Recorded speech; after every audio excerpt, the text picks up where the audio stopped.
Assalamualaikum dan selamat sejahtera. Hari ini kita sambung lagi pembelajaran sains tingkatan 3 KSSM bersama saya Cikgu Taufik Ibrahim.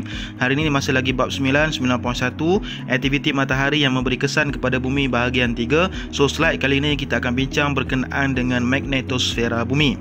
Alright. So dalam bab 9.1 aktiviti matahari yang memberi kesan kepada bumi, kita ada satu saja hasil pembelajaran hari ini, iaitu mewajarkan kepentingan magnetosfera bumi.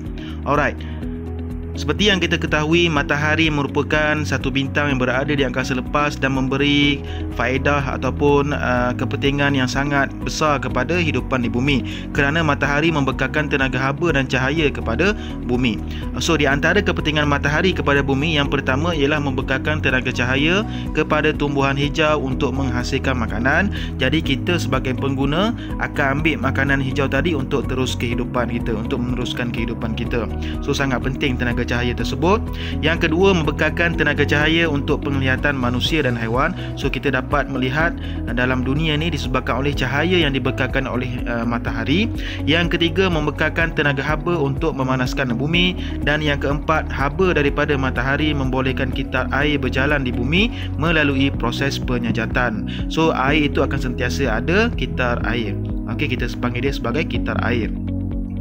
Alright, so fenomena matahari membebaskan zarah bercas, yang dalam bentuk plasma yang dibawa oleh angin suria. Yang ini kita dah bincang slide yang sebelum ni. So matahari ni dia ada fenomena dia akan membebaskan zarah-zarah yang bercas. Ada proton, ada elektron, zarah alfa yang dibawa oleh angin suria, dan angin suria ini akan bergerak ke arah bumi. Dianggarkan setiap hari 179 juta gigawatt tenaga menghujani bumi setiap hari.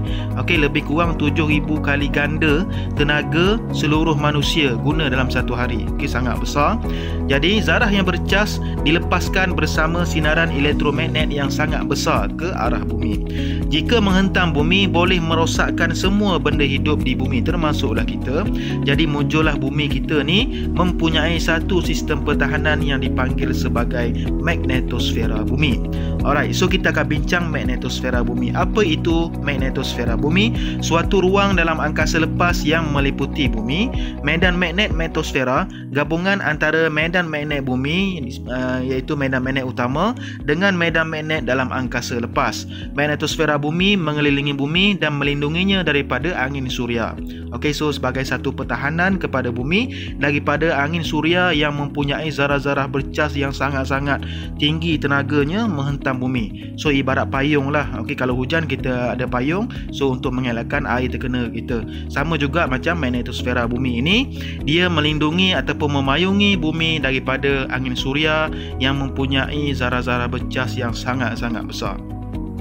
Alright, seterusnya kita nak bincang macam mana magnetosfera bumi ini terbentuk. Terbentuk daripada interaksi antara medan magnet bumi dengan medan magnet yang dibawa oleh angin suria.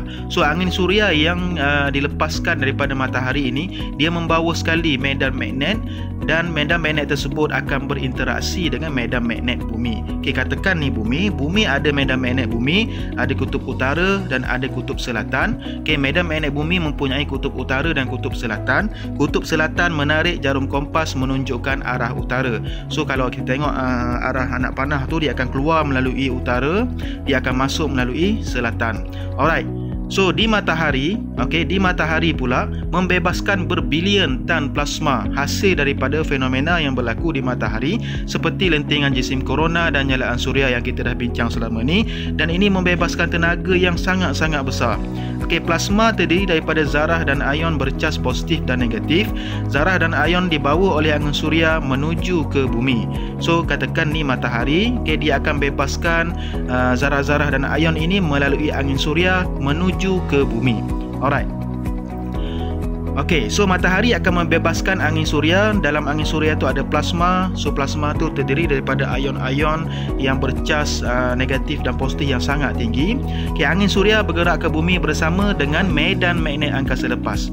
So angin suria ini, dalam angin suria tu ada plasma. So dia bawa sekali medan magnet pergi ke bumi. Okey, so pertemuan angin suria, medan magnet angkasa lepas, okey, sebab angin suria ni ada medan magnet dia tersendiri dan di bumi pula ada medan magnet bumi. Jadi dia akan berlaku pertemuan antara dua medan magnet. Okey, pertemuan angin suria iaitu medan magnet angkasa lepas dan medan magnet bumi akan membentuk magnetosfera bumi. So macam ni lah magnetosfera bumi akan terbentuk. Okey, so kita tengok gambar rajah kat bawah ni, katakan tu angin suria, dia membawa sekali medan magnet angkasa lepas, dia akan bertembung dengan medan magnet bumi, so dia akan membentuk magnetosfera. Alright, seterusnya, okay, kita tengok dahulu kepada magnetosfera bumi ni. Kita dah faham macam mana dia terbentuk. Jadi bentuk magnetosfera bumi ni dia berubah-berubah kerana tenaga yang dibawa angin suria ini pun berubah-ubah. Okey, sebab lentingan jisim korona nyalaan suria ini dia berubah-ubah sebab matahari pun dia ada sekitaran suria dia tersendiri. Tempat pertemuan angin suria dengan medan magnet bumi kita panggil sebagai bow shock ataupun renjatan busur. Sebab ni ialah pertemuan antara angin suria dan medan magnet bumi. Okey, bow shock ataupun renjatan busur sebab dia macam busur anak panah bentuk dia. Alright, so tu tempat dia. Lebih mampat di bahagian siang bumi. Okey, berdekatan menghadap matahari dia lebih mampat. Contohnya di sinilah. Okey, dia mampat, dan di sebelah malamnya di belakang sana dia mengunjur jauh keluar. Tu ialah bentuk magnetosfera bumi. Dia seolah-olah macam meteor, macam tahi bintang kan. Dia mampat di depan, di belakang tu dia macam ada ekor mengunjur keluar. Alright. Seterusnya kita akan pergi pula kepada apa kepentingan magnetosfera bumi. Okey, magnetosfera bumi sangat penting bagi melindungi bumi daripada angin suria, sinaran kosmik dan jasad lain yang berada di angkasa lepas. So di antara kepentingannya ialah yang pertama sekali berfungsi sebagai sekatan biologi yang melindungi hidupan bumi daripada kesan buruk yang disebabkan oleh angin suria. Okey, dia sebagai sekatan biologi, maknanya nak menyelamatkan hidupan di bumi ini sebagai payung kepada hidupan bumi. Yang kedua ialah menghalang zarah bercas dalam angin suria sampai ke bumi. Kerana apa? Kerana kalau zarah bercas yang berlebihan ni masuk dalam atmosfera bumi, dia akan mengganggu sistem komunikasi, dia akan mengganggu sistem navigasi dan mengganggu talian kuasa elektrik. Pernah berlaku pada tahun 1896 kalau tak silap saya. Berlaku lentingan jisim korona yang sangat kuat, sangat hebat dan memasuki atmosfera bumi ni. Dia kuat sangat, dia telah mengganggu sistem komunikasi. So masa tu ada telegraf, jadi dia mengganggu telegraf. Kalau berlaku sekarang ni lagi teruk lah. Okay, semua telefon, TV, laptop semua akan terjejas. Yang ketiga, magnetosfera juga mengurangkan tekanan yang dikenakan oleh fenomena angin suria terhadap atmosfera bumi.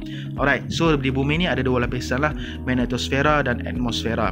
Okey, bumi tanpa magnetosfera. Kalau kita bayangkan bumi ni tak ada magnetosfera ni, jika tiada magnetosfera di sekeliling bumi, kemungkinan besar angin suria akan memusnahkan atmosfera bumi. Kerana angin suria ni elektron-elektron ataupun zarah-zarah yang bercas dia mempunyai tenaga yang sangat besar.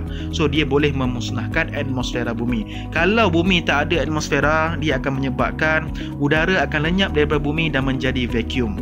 Okey, so kita tak boleh hidup lah, tak ada hidupan yang boleh hidup di bumi ni. Air, so termasuklah laut, sungai, tasik tidak akan wujud sebagai cecair dalam keadaan vacuum. Suhu bumi pula di bawah takat beku kerana tiada kesan rumah hijau untuk memanaskan bumi. So tak ada haba yang terperangkap dalam bumi. So semua suhu bumi akan jatuh di bawah takat beku. Dan yang keempat ialah sinaran ultraungu ataupun ultraviolet akan terus masuk ke bumi. So tak ada magnetosfera, tak ada atmosfera, dia akan masuk terus sebab lapisan ozon ni terletak dalam atmosfera. So dia akan masuk terus kena kat kita, boleh menyebabkan maut.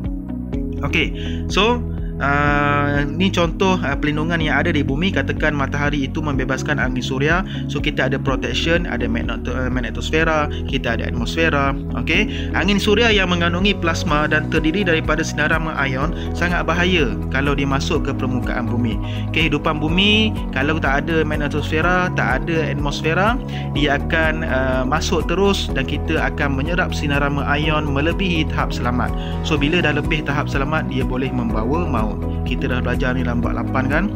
So sinaran ion ni bila kita kena direct dekat kita, dia boleh membawa kematian. Alright, so saya pergi cek kepada page NASA. NASA memberitahu bahawa planet Marikh dulunya mempunyai magnetosfera tetapi dia hilang pada tahun ataupun 4.2 bilion tahun dahulu. Jadi kalau kita tengok planet Marikh sekarang ni, okey, angin suria dapat menembusi permukaan Marikh dan menyebabkan Marikh ni dia tandus dan gersang. So tak ada penghidupan yang boleh dapat hidup di sana.